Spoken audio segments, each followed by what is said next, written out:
स्वागत है आपका अपने YouTube चैनल पे। तो आज के इस वीडियो लेक्चर में हम लोग बिहार के मंथली करंट अफेयर्स के अंतर्गत सितंबर 2024 के टॉप 25 शानदार और ज़बरदस्त करंट अफेयर्स को डिस्कस करेंगे। तो चलिए वीडियो को स्टार्ट करते हैं।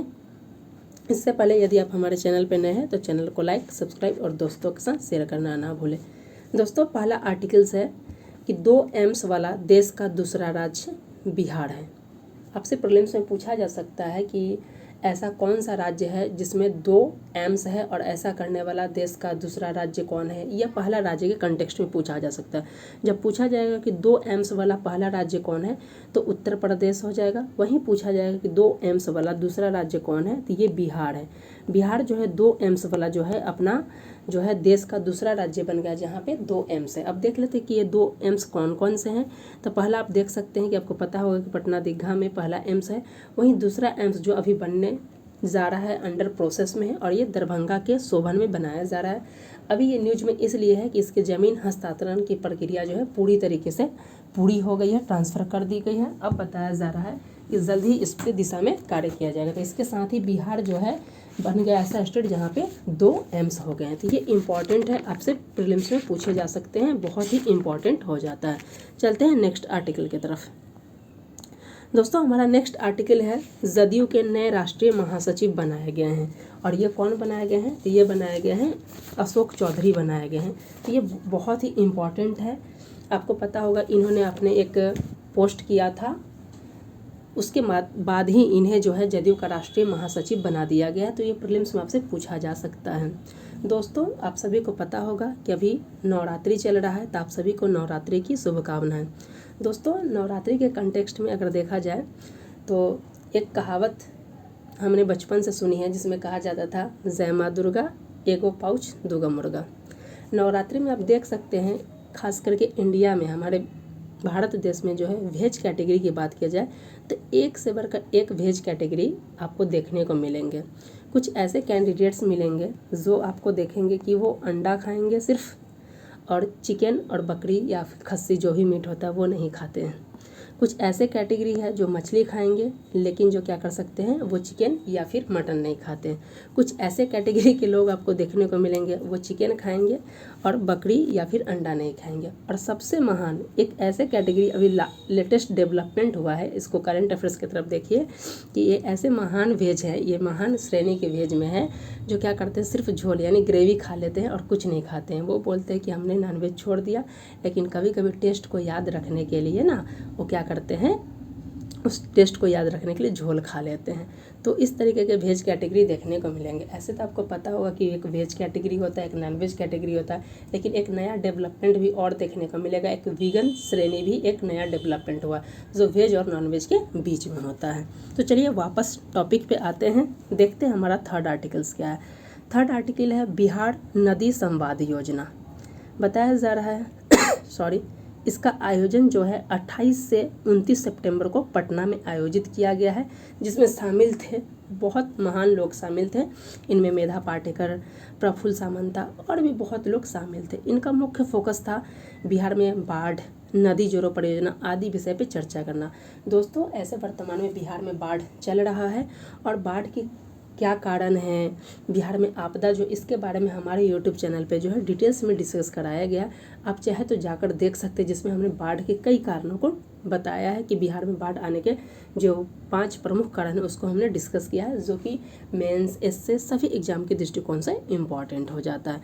अब देख लेते हैं कि बिहार नदी संवाद योजना का आयोजन तो आपने देख लिया कि 28 से 29 सितंबर के मध्य किया गया, लेकिन ये क्यों मनाया गया तो बताया जा रहा है कि ये जो मनाया गया तो विश्व नदी दिवस के अवसर पे मनाया गया।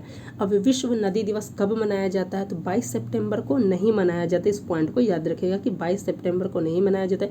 ये कब मनाया जाता है, ये मनाया जाता है प्रत्येक वर्ष जो है सितंबर का जो 4th वीक होता है, चौथा सप्ताह होता है, उसमें जो क्या किया जाता है, ये विश्व नदी दिवस मनाया जाता है। और इस वर्ष जो ये तारीख पड़ा था 22 सितंबर, तो वर्ष 2024 में जो है 22 सितंबर को मनाया गया, लेकिन इसका मान्यता कब मनाया जाता है तो सितंबर के चौथे वीक में। वहीं पूछा जा सकता है कि विश्व नदी दिवस का थीम क्या है तो जीवन के जलमार्ग, की इम्पॉर्टेंट है, आपसे पूछा जा सकता है। चलते हैं नेक्स्ट देख सकते हैं 70वीं BPSC, 71वीं BPSC, बिहार SSC, इन सबको ध्यान में रखते हमारे यूट्यूब चैनल पे जो बिहार स्पेशल क्लासेस भी चलाई जाए, जिसके अंतर्गत हम Bihar history, Bihar geography, Bihar current affairs को डिस्कस कर रहे हैं। और बिहार करंट अफेयर्स में आप देख सकते हैं जनवरी से लेकर जो है सितंबर तक के सभी करंट अफेयर्स को हमने डिस्कस कर लिया। और बिहार ज्योग्राफी का देख सकते हैं लेक्चर 4 जिसमें बिहार के प्रमुख वन्य जीव अभ्यारण्य को हमने बहुत ही डिटेल्स में डिस्कस किया। यदि आप बिहार के किसी भी गवर्नमेंट एग्जाम की तैयारी करें तो चैनल पर जाकर उसे देख सकते हैं। बिहार में नक्सलवाद के प्रभाव में कमी से संबंधित एक लेटेस्ट रिपोर्ट जारी किया गया और इसमें बताया जा रहा है कि बिहार में जो पहले से प्रभावित जो जिले थे, अगर पहले से मान सकते 10 थे या 20 थे, तो उनमें से बताया जा रहा है कि 2 जिले जो हैं वहाँ पे नक्सलवाद से उसको हटा दिया गया। यानी ऐसा रिपोर्ट आया है कि 2 जिले बिहार के हैं जिन्हें नक्सलवाद से मुक्त कर दिया गया। तो प्रीलिम्स से पूछा जा सकता है कि ये 2 जिले कौन कौन से, ये बहुत ही इंपॉर्टेंट है। तो पहला है आपका बांका और दूसरा है बगहा जो कि पश्चिम चंपारण का। तो ये बहुत ही इंपॉर्टेंट है।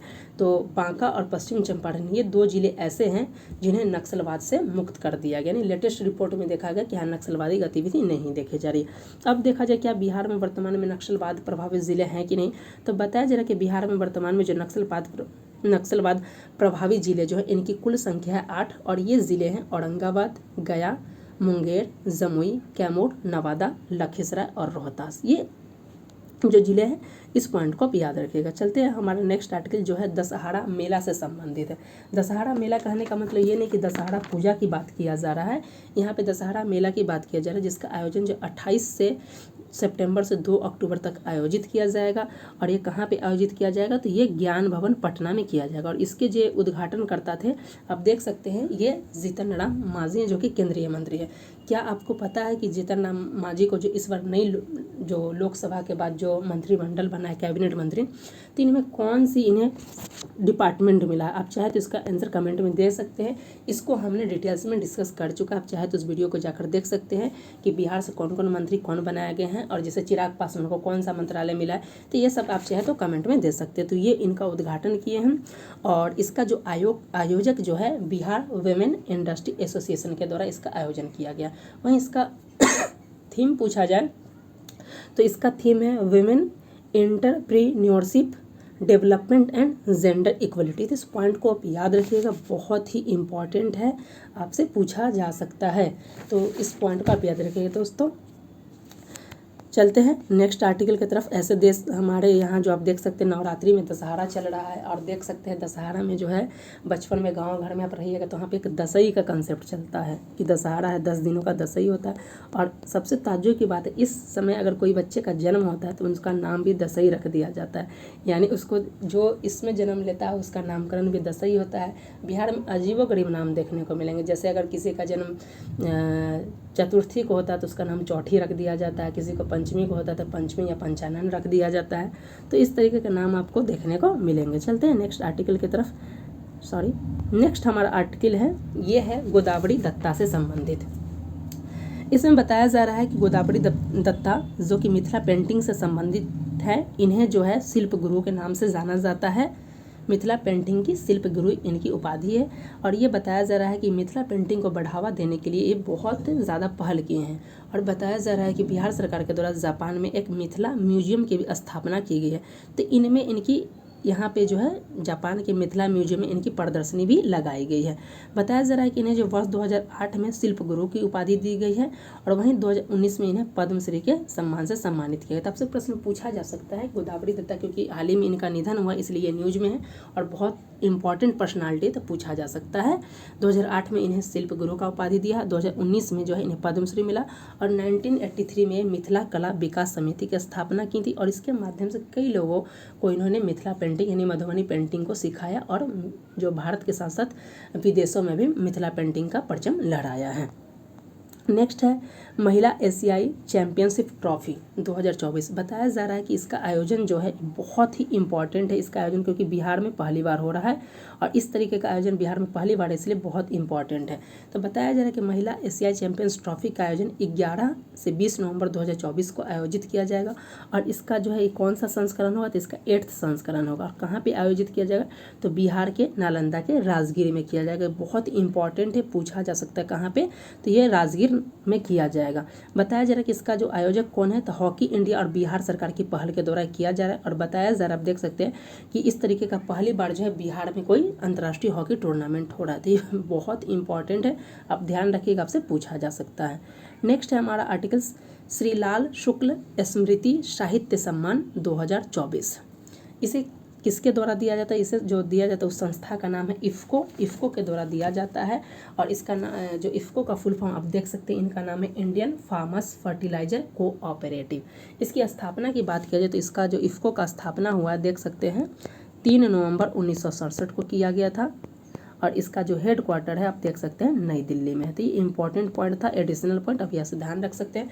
अब देख लेते हैं श्री लाल शुक्ल स्मृति साहित्य सम्मान 2024 से किन्हें सम्मानित किया गया है। तो ये सम्मानित हुए, ये है श्री चंद्र किशोर जायसवाल। तो इस पॉइंट को आप याद रखिएगा, आपसे पूछा जा सकता है। दोस्तों नेक्स्ट हमारा है 9th नंबर, जो कि बहुत ही इंपॉर्टेंट है। ऐसा बताया जा रहा है कि बिहार के नवादा ज़िले के वारिसलीगंज में जो है एक सीमेंट फैक्ट्री की स्थापना की जा रही है। और किसके द्वारा किया जा रहा है? तो गौतम अडानी की जो अंबुजा सीमेंट कंपनी है उसी का एक ब्रांच है, सहायक company Ambuja concrete north private limited के द्वारा। तो आपसे पूछा जा सकता है कि किस कंपनी के द्वारा या फिर बिहार के किस जिले में? तो नवादा जिले के वारिसलीगंज में जो है सीमेंट फैक्ट्री की स्थापना की आधारशिला रखी गई है। नेक्स्ट बहुत ही इंपॉर्टेंट है ब्राज़ील में आयोजित हुआ था एक ओलंपियाड जिसका नाम था खगोल विज्ञान और खगोल भौतिकी ओलंपियाड 2024। इसमें बताया जा रहा है कि बिहार के हाजीपुर के पानिनी जो थे, पानिनी, इन्हें रजत पदक से सम्मानित किया गया था। आपसे प्रीलिम से पूछा जा सकता है कि पानिनी ने कौन सा पदक जीता, स्वर्ण, रजत या फिर ब्रॉन्ज? तो ये आपका हो जाएगा रजत पदक, सिल्वर मेडल इन्होंने जीता है। अब देख सकते हैं दोस्तों बिहार में जो है वर्ष 2025 में क्या होगा, इलेक्शन होने वाला है, यानी कि चुनाव स्टार्ट होने वाला है। तो जितने भी हमारे जो बिहार के महान श्रेणी के नेतागण हैं उनके द्वारा क्या किया जा रहा है, अब यात्रा स्टार्ट की जा रही है। वो क्या करेंगे, आभार यात्रा करेंगे, तो कभी संवाद यात्रा करेंगे, कुछ जो है लोगों के साथ क्या कर सकते हैं, बिहार यात्रा करेंगे। इस प्रकार की बहुत यात्राएं भी होंगी। और अब जो है मलाई बांटने की परंपरा स्टार्ट होगी, घोषणाएं होंगे, कोई 10 लाख रोजगार देगा, कोई 20 लाख रोजगार देगा, कोई पेंशन 5,000 देगा, कोई पेंशन 10,000 देगा। तो इस तरीके की घोषणाएं होती चली जाएंगी, स्टार्ट होते जा रहे हैं। लेकिन फाइनली होगा क्या जनता का स्थिति वही ढाक का 3 पात वाली बात ही रहेगी कि जनता का कोई डेवलपमेंट नहीं होने वाले। तो देख लेते हैं आभार यात्रा के बारे में। देख सकते हैं कि आभार यात्रा का पहला चरण जो है 10 सितंबर से 17 सितंबर तक आयोजित किया गया है। ये इसका पहला चरण था जो कि समस्तीपुर से स्टार्ट हुआ है। देख सकते हैं कि 10 से 11 समस्तीपुर में था, वहीं 12 से 13 दरभंगा में था, मधुबनी में 14 से 15 था। और इसका जो पहला फेज का जो समापन हुआ है आप देख सकते हैं मुजफ्फरपुर में हुआ है 16 से 17 सितंबर। इसका दूसरा फेज भी बहुत स्टार्ट होने वाला है। तो पहला चरण पूछा जा सकता है कहाँ से, समस्तीपुर से स्टार्ट हुआ और एंड हुआ है मुजफ्फरपुर में। और यह किसकी यात्रा थी? तो ये जो आभार यात्रा आप देख सकते हैं जो तेजस्वी यादव है उनकी ये यात्रा थी, उन्होंने आभार यात्रा किया था। देख सकते हैं इस पिक्चर में भी देख सकते हैं इनका फोटो भी, तेजस्वी यादव की आभार यात्रा, तो पूछा जा सकता है। नेक्स्ट जो इनके बाद जो है कई तरीके का जो है यात्राओं का क्रम लग गया, उस यात्रा को भी देख लेते हैं।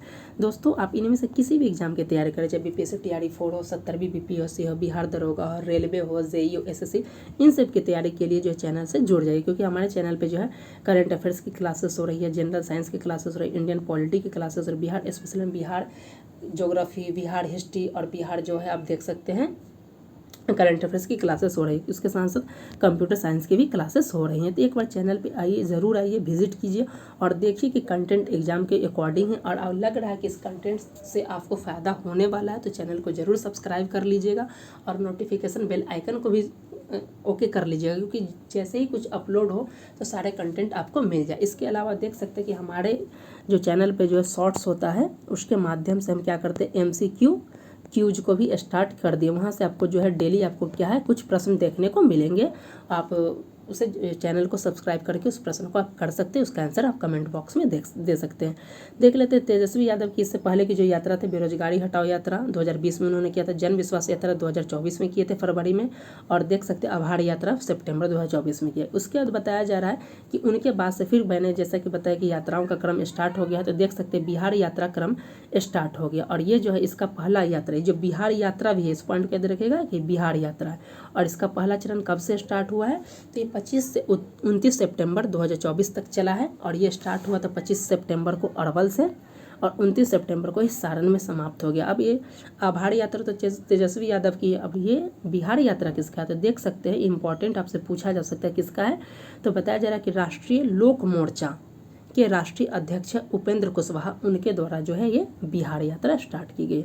उसी के बाद अब देखिए हमारे जो माननीय मुख्यमंत्री जी हैं उनके द्वारा भी एक घोषणा किया गया है कि वो क्या करेंगे, दिसंबर एंड से स्टार्ट करेंगे फरवरी 2025 तक, और इनके द्वारा जो यात्रा चलाया जाएगा ये यात्रा रहेगा, इस यात्रा का नाम रहेगा महिला संवाद यात्रा। तो मैंने बताया कि यात्राओं का सिलसिला स्टार्ट हो गया, जिसमें बिहार यात्रा देख सकते हैं, आभार यात्रा देख सकते हैं, महिला संवाद यात्रा देख सकते हैं। ये सारी यात्राएं स्टार्ट हो गई हैं और जनता को लुभाने की कोशिशें स्टार्ट की गई।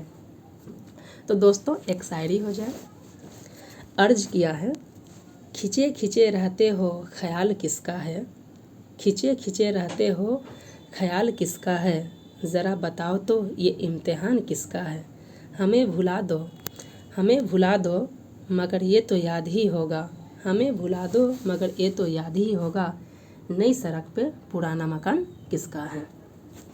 चलिए वापस टॉपिक पे आते हैं और देख लेते हैं हमारा नेक्स्ट आर्टिकल क्या है।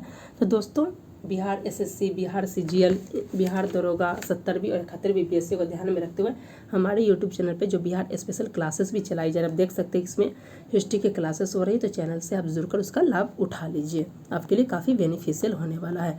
नेक्स्ट है 13th नंबर हमारा आर्टिकल्स। इसमें बताया जा रहा है कि बिहार ने बिजली की डिमांड और आपूर्ति का नया रिकॉर्ड बनाया है, और बताया जा रहा है कि बिहार में सबसे ज़्यादा डिमांड भी था और उस चीज़ को पूर्ति भी कर दी, इसलिए ये अपने आप में एक रिकॉर्ड है। तो ये कब बना है, तो ये 23 सितंबर को बनाया गया था और रात्रि में 9:53 पे, और कितना था ये पीक आवर में 8005 मेगावाट है। तो ये डाटा आपसे पूछा जा सकता है क्योंकि प्रीलिम्स एग्जाम्स में कुछ भी पूछे जा सकते हैं। तो ये 23 सितंबर को 9:53 रात्रि में 8005 मेगावाट की बिजली आपूर्ति थी, उसको पूरा भी कर दिया गया। अब सबसे मोस्ट इंपॉर्टेंट है, इस पॉइंट को अब जरूर देखिएगा, 14th नंबर, बिहार में जो नवीनतम कृषि उत्पाद है इसकी एक रैंकिंग जारी की गई और यहाँ से प्रीलिम्स में आपसे पूछे जाएंगे, तो इस पॉइंट को आप जरूर देख लीजिएगा और नोट डाउन भी कर लीजिएगा। तो पहला है कि बताया जा रहा है कि जो फर्स्ट रैंक पे है वो 3 देख लीजिएगा, 3 फसलों को फर्स्ट रैंक मिला है, ये देख सकते हैं लीची, मशरूम और मखाना, ये 3 जो है इनको फर्स्ट है, लीची, मशरूम, मखाना, इन्हें जो है पहले स्थान पे है बिहार का। वहीं बात किया जाए चावल के उत्पादन में 9th नंबर पे है, गेहूं में आप देख सकते हैं 6th नंबर पे है, उसके बाद आप गन्ना में देख सकते हैं गन्ना में देख सकते हैं 5वें नंबर पे है, आलू में 3रे नंबर पे है, आम में 3रे नंबर पे है, शहद में 4थे स्थान पे है, केला में 7वें स्थान पे और मक्का में 2रे स्थान पे। एक दफ़ा फिर से इसको देख लेते हैं क्योंकि ये बहुत इंपॉर्टेंट है और प्रीलिम्स में पूछे जा सकते हैं। तो लीची के उत्पादन में पहला है लीची, मशरूम और मखाना, इसमें पहले स्थान पे है, चावल में 9th नंबर में है, गेहूँ में आप देख सकते हैं 6th नंबर पे है, गन्ना में 5वें नंबर पे है, आलू और आम में 3रे स्थान पे है, शहद में 4थे स्थान पे, केला में 7वें और मक्का में 2रे स्थान पे। तो ये बहुत इंपॉर्टेंट है। चलते हैं नेक्स्ट आर्टिकल तरफ। नेक्स्ट आर्टिकल से पूछा जा रहा है कि बिहार में कृषि के नए केंद्र खोलने की घोषणा की गई है और ये क्या क्या खोले जाएंगे तो देख लीजिए, आपसे प्रीलिम्स में पूछा जाएगा, बहुत ही इंपॉर्टेंट है दोस्तों। इसमें जो टॉप 25 के अंतर्गत जो भी ये क्लासेस हो रही है बहुत ही ज़बरदस्त और शानदार क्लास हो रही है, जिसके अंतर्गत हम लोग टॉप मोस्ट इंपॉर्टेंट जो है बिहार स्पेशल करंट अफेयर्स को ढूंढ के लाए, जो काफ़ी बेनिफिशियल होने वाला है। तो इसलिए चैनल को आप सब्सक्राइब कर लीजिएगा ताकि आपको ज़्यादा से ज़्यादा बेनिफिट्स मिल सके, और नोटिफिकेशन बेल आइकन को भी ऑन कर लीजिएगा। देख लेते हैं क्या है। तो कृषि उत्पाद निर्यात कार्यालय का जो है इसका जो स्थापना कहाँ पे बनाया किया जाएगा, जिसे एपीडा केंद्र भी बोला जाता है, ये मीठापुर पटना में किया जाएगा। वहीं राष्ट्रीय लीची अनुसंधान केंद्र की स्थापना कहाँ पे, तो मुजफ्फरपुर में किया जाएगा, और शहद अनुसंधान और टेस्टिंग लैब की स्थापना मुजफ्फरपुर में किया जाएगा। इस पॉइंट को आप याद रखिएगा।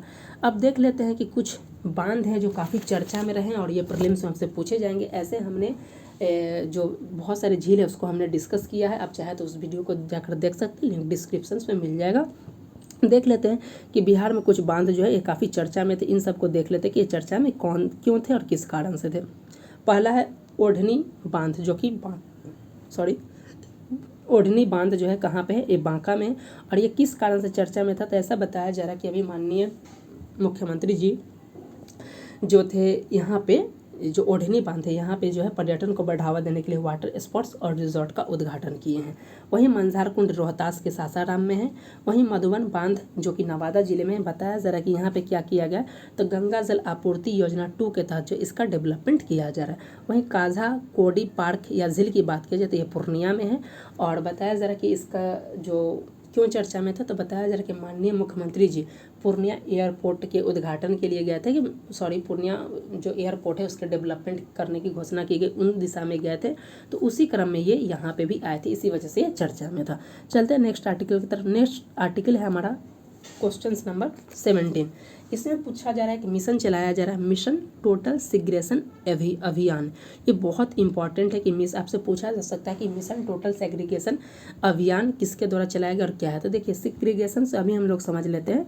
सेग्रीगेशन मतलब होता है पृथककरण करना, यानी अलगाव करना। अलगाव क्या चीज़ का किया जाएगा, तो अब देख लेते थे। बताया जा रहा है कि इसको लॉन्च किया गया है नगर विकास एवं आवास विभाग के द्वारा, और इसके उद्घाटन करता थे हमारे राज्यपाल राजेंद्र विश्वनाथ अरलेकर। दोस्तों आपको पता होगा क्या कि हमारे जो माननीय राज्यपाल राजेंद्र विश्वनाथ है, इनका क्रम कौन सा है। आप चाहे तो इसका जो है आप कमेंट बॉक्स में आंसर दे सकते हैं। आपका ऑप्शन है 40 में, 41 में, 42 में और 43। आप चाहे तो इसका आंसर कमेंट में दे सकते हैं, आपसे एग्जाम से पूछे जा सकते हैं। तो देख सकते हैं टोटल सेग्रीगेशन का आपको लिंक इस तरीके से करना है, समझना होगा कि सुबह सुबह पटना में जो भी रहते हैं उनको पता होगा कि जैसे सुबह उठते हैं तो एक दफ़ा आपको ज़रूर ये गाना सुनने को मिला होगा, गाड़ी वाला आया घर से कचरा निकाल। और उनके द्वारा ही उसमें स्लोगन दिया जाता है कि गीला वाला कचरा किस में डालना है, गीला वाला कचरा डालना है हड़ा में। तो वो क्लियरली बोलते हैं, लेकिन क्या होता है कि हम लोग सूखा और गीला कचरा को एक ही जगह पे डाल देते हैं। गीला को आप कर सकते हैं, जो गीला कचरा होगा उसको आपको किस में डालना है, ग्रीन बॉक्स में, हरा में डालना है। और नीला वाला को बोलते हैं कि सूखा वाला जो है डालना है, आपको बता देता है स्पेशली वो गाना के माध्यम से। लेकिन फिर भी जो हम लोग इतने महान हैं वो क्या करते हैं, एक ही जगह गीला और सूखा डाल के एक ही जगह पे डाल देते हैं। इस वजह से उनका जब क्या करते हैं वो सिक्रेशन करते हैं, जब उसका वेस्टेज का जो मैनेजमेंट किया जाता है उस वक्त उन्हें काफ़ी दिक्कत का सामना करना पड़ता है। तो इसीलिए जो है नगर विकास एवं आवास विभाग के द्वारा जो है मिशन टोटल सेग्रीगेशन अभियान लाया गया है, और इसके उद्घाटन करता थे हमारे माननीय राज्यपाल महोदय। बताया जा रहा है इस अभियान के तहत जो पटना नगर निगम की 75 टीमें जो घर घर जाकर लोगों को गीला और सूखा कचरा अलग करने हेतु जागरूक करना। ऐसे जागरूकता तो अभी भी हो रही है, क्योंकि वो सुबह सुबह ज़रूर आते हैं और बोलते हैं गाड़ी वाला आया घर से कचरा निकाल, लेकिन हम लोग ही जागरूक नहीं, पता नहीं कब ये जागरूक होंगे। तो देखिए नेक्स्ट आर्टिकल की तरफ। नेक्स्ट है हमारा 18 नंबर, उत्तर पूर्व भारत का आंखों का सबसे बड़ा अस्पताल जो IGMS पटना में बनाया गया। तो ये बहुत इंपॉर्टेंट है, आपसे पूछा जा सकता है कि उत्तर पूर्व भारत का जो आंखों का सबसे बड़ा अस्पताल कहाँ पे बनाया जा रहा है, तो पटना में बनाया जा रहा है। बताया जा रहा है कि जो अभी वक्फ बोर्ड जो है काफ़ी न्यूज में था, तो उसी कंटेक्स्ट में बताया जा रहा है कि बिहार का जो सुन्नी वक्फ बोर्ड है, ये पटना के फतुहा में एक गोविंदपुर गांव है, इस पॉइंट को याद रखिएगा। गोविंदपुर गांव पे क्या कर लिया, एक कब्जा कर लिया, और वहाँ के ग्रामीण नोटिसों को बोला है कि आप जल्दी से जल्द इस गाँव को खाली कर दीजिए। लीगल नोटिस भी भेज दिया। तो पूछा जा सकता है कि किसके द्वारा, तो बिहार वक्फ बोर्ड के द्वारा जो है पटना के फतुहा के गोविंदपुर गाँव के ऊपर कब्जा करके उन्हें नोटिस भेज दिया निकलने के लिए। नेक्स्ट है बिहार में झारखंड के विभाजन के 24 साल बाद जो यहाँ पे खनन कार्य स्टार्ट हुआ है। बताया जा रहा है कि ONGC जो है ये बक्सर और समस्तीपुर में क्या कर रहा है, गैस की खोज कर रहा है। तो आपसे प्रॉब्लम से पूछा जा सकता है, इसलिए तीनों पॉइंट को आप ध्यान में रखिएगा। पूछा जा सकता है कि बक्सर और समस्तीपुर में कौन सी कंपनी गैस की खोज करे, तो ONGC हो जाएगा। वहीं जो है र से रोहतास, र से रुंगटा, याद रखिएगा, र से रोहतास, र से रुंगटा। तो रुंगटा एंड कंपनी जो है रोहतास के नौहट्टा में ग्लूकोनाइट खनन का कार्य कर रहा है। वहीं वेदांता कंपनी जो है गया में निकेल की खोज कर रहा है। चलते हैं नेक्स्ट आर्टिकल की तरफ। ये हमारा 21 नंबर है। बताया जा रहा है कि विश्व का पहला डाक टिकट जो कि पटना के द्वारा जारी किया गया था, उस टिकट का नाम था कॉपर स्टैम्प। उसके 250 वर्ष पूरे हो गए और ये पटना से जारी किए गए थे फर्स्ट टाइम। और कब जारी किए गए थे, तो देख सकते हैं 31 मार्च 1774 को किया गया था। कहाँ से, अजीमाबाद पटना से। और 31 मार्च 2024 को से इसके जो है 250 साल पूरे हो गए हैं। बहुत इंपॉर्टेंट है, तो प्रीलिम्स में पूछा जा सकता है। और बताया जाए पटना GPO का जो बिहार पोस्टल सर्वल है, इसके द्वारा इसकी 250वीं वर्षगांठ मनाई गई है। अब बात की जाए 1774 में जो बंगाल का गवर्नर, उस बंगाल बिहार संयुक्त था, तो कौन थे, वारेन हेस्टिंग उसमें थे। तो आपसे इस तरीके से प्रश्न पूछा जा सकता है कि जब ये टिकट जारी करे उस बंगाल का गवर्नर कौन था। चलते हैं नेक्स्ट आर्टिकल की तरफ। यहाँ पे हमारा सरकारी अस्पताल में मुफ्त दवा बांटने की रिपोर्ट जारी कर गया। बहुत इंपॉर्टेंट और बिहार में जो है उनके लिए बहुत ही खुशी का पल है कि बिहार इसमें अव्वल दर्जे पे यानी कि पहले स्थान पे है। तो वही ये जो रिपोर्ट है drug and vaccine distribution management report, ये किसके द्वारा जारी किया गया? तब देख सकते हैं केंद्रीय स्वास्थ्य मंत्रालय के द्वारा जारी किया गया। यानी कि ये बताया जा रहा है, रिपोर्ट का नाम है कि पूरे देश में जो है मुफ्त दवा बांटने की रिपोर्ट। इसे पहले स्थान पर आप देख सकते हैं बिहार है, दूसरे स्थान पर राजस्थान है, तीसरे स्थान पर तेलंगाना और चौथे स्थान पर पंजाब है। बहुत ही इंपॉर्टेंट है क्योंकि बिहार कोई रैंकिंग में पहले बार आप देख सकते सामान्यतः पहले स्थान पे नहीं होता, इस बार बिहार पहले स्थान पे। इसका ट्रिक भी आप याद करते हैं, BRTP कर सकते हैं, बिहार, राजस्थान, तेलंगाना और पंजाब। ये प्रथम 4 राज्य हैं, इस तरीके आप याद रख सकते हैं, BRTP, बिहार, राजस्थान, तेलंगाना और पंजाब। बिहार के स्कोर की बात किया जाए क्योंकि आपसे स्कोर भी पूछा जाए तो बिहार का स्कोर है 78.51। वहीं बताया जा रहा है कि कुछ वर्षों से बिहार के रैंकिंग की बात की जाए स्कोर की तो जून 2022 में बिहार का जो रैंक था 12 था, 2023 में 3वें स्थान पे था और 2024 में 1वें स्थान पे था। नेक्स्ट है हमारा 23 नंबर आर्टिकल्स, इसमें है कि बिहार के जो राज्यपाल हैं माननीय राजेंद्र विश्वनाथ अरलेकर, इनके द्वारा जो जयप्रकाश विश्वविद्यालय छपरा में क्या किया गया है, हिंदू अध्ययन केंद्र और आध्यात्मिक विज्ञान केंद्र की स्थापना की। तब से पूछा जा सकता है हिंदू अध्ययन केंद्र और आध्यात्मिक विज्ञान केंद्र की स्थापना कहाँ पे खोला जाएगा? तो ये छपरा में खोला जाएगा, जयप्रकाश यूनिवर्सिटी में है। और इसका उद्देश्य रहेगा कि किस चीज़ पे फोकस करेगा? तो वेद की, उपनिषद की, पुराण, महाभारत, गीता, इन सब के कंटेक्स्ट में आपको शिक्षा दिया जाएगा। तो जो बिहार का हिंदू अध्ययन और केंद्र आध्यात्मिक केंद्र कहाँ पर खोला जाएगा? तो छपरा में जयप्रकाश विश्वविद्यालय में खोला जाएगा। बहुत इंपॉर्टेंट है दोस्तों। बिहार के क्लासेस हम ज्योग्राफी स्पेशल क्लास कर रहे हैं, इसके कंटेक्स्ट में बिहार के GI टैग को भी हमने डिस्कस किया है जो है, और देख सकते हैं बिहार ज्योग्राफी का लेक्चर नंबर 8 है। आप चाहे तो इसे देखने के लिए हमारे चैनल पे आकर देख सकते हैं, प्लेलिस्ट में आपको ये वीडियो मिल जाएगा। आप देख सकते हैं कि मखाना को भी GI टैग मिल चुका है, शाही लीची को भी मिल चुका है, ये सारी चीज़ों को मिल चुका है यहाँ पे GI टैग। तो वही बताया जा रहा है कि बिहार सरकार के द्वारा जो नेक्स्ट आर्टिकल उसी से संबंधित है, 24 नंबर है कि जो माननीय मुख्यमंत्री जी है बिहार सरकार के, इनके द्वारा जो केंद्र सरकार से मांग की गई है कि जो MSP जो जारी किया जाता है केंद्र सरकार के द्वारा, उसमें कहीं अब जो है मखाना को भी शामिल किया जाता है। बहुत इंपॉर्टेंट आर्टिकल है कि केंद्र सरकार से जो बिहार सरकार के द्वारा मांग किया गया है कि मखाना को भी MSP वाले फसल की लिस्ट में जारी किया जाए। अब बात आता है मखाना को GI टैग कब दिया गया? तो मखाना को जो GI टैग दिया गया ये 2022 में दिया गया। इस पॉइंट को आप याद रखिएगा, प्रीलिम्स में आपसे पूछे जा सकते हैं। नेक्स्ट है हमारा बिहार में पर्यटन को डेवलप करने के लिए बिहार सरकार के द्वारा कुछ नई पहल चलाई गई हैं, उसी के कंटेक्स्ट में देख लेते हैं कि क्या क्या नई पहल पर्यटन के दिशा में बिहार सरकार के द्वारा किया गया। ये प्रीलिम्स, मेंस, इंटरव्यूज और इससे सभी दृष्टिकोण से इंपॉर्टेंट हो जाता है। तो हमारे द्वारा जो टॉपिक भी बताया जा रहा है वो काफ़ी डिटेल्स में बताया जाता है ताकि आपको बहुत ज़्यादा लाभ हो सके। आप देख सकते हैं इतना डिटेल्स में आपको सामान्यतः बिहार स्पेशल की क्लासेस नहीं देखने को मिलेंगी। इसीलिए यदि आप चैनल पर पहली बार आए तो नोटिफिकेशन को ऑन कर लीजिएगा और देखिए कि चैनल में जो कंटेंट प्रोवाइड कराए जा रहे हैं वो काफ़ी यूनिक है आपको।